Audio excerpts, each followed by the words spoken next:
Hey guys, I'm Andrew, I'm covering for Austin, and welcome back to Bombchu News, where I cover the news I found interesting today. After Zenimax was awarded $500 million in the case against Oculus, Carmack has publicly related on his Facebook exactly how he feels about the case's outcome.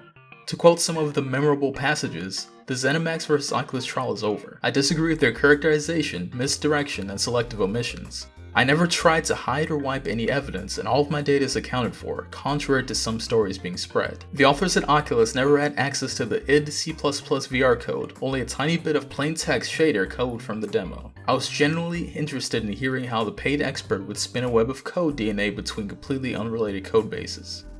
The post goes on to disclose more on the idea of non-literal copying in regards to VR, with Carmack defending himself with the idea that the analogy that the expert gave to the jury was that if someone wrote a book that was basically Harry Potter with the names changed, it would still be copyright infringement. I agree. That is a literary equivalent of changing the variable names when you copy source code.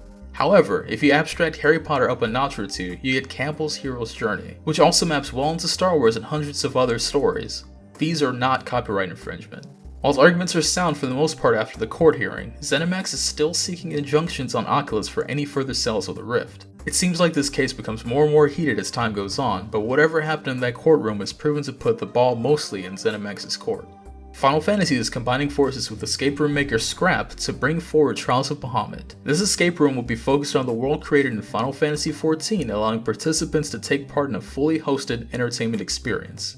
Unlike other escape rooms though, teams of 6 will be allowed to roam a large area while solving puzzles and interacting with different characters to proceed forward. This escape room is similar to the recently announced Legend of Zelda inspired one and just so happens to line up with the launch of the new expansion for Final Fantasy XIV, Stormblood.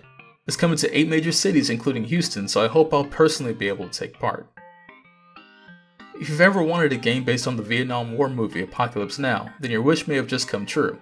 For the first time ever, Francis Coppola has allowed game developers the right to turn his movie into an interactive experience. Currently, the game is seeking funding on Kickstarter, and the team developing the title is working closely with Coppola to make this game as true to life as possible. The Kickstarter shows off its crazy cast of industry veterans, including former members that worked on Fallout New Vegas, Wasteland 2, and Far Cry, as well as a whole bunch more RPGs. Currently, the game adaptation sits at $150,000 of its lofty $900,000 goal with 20 days to go. Even if it doesn't hit this mark by some miracle, I'm sure some other publisher will be more than willing to finish funding it.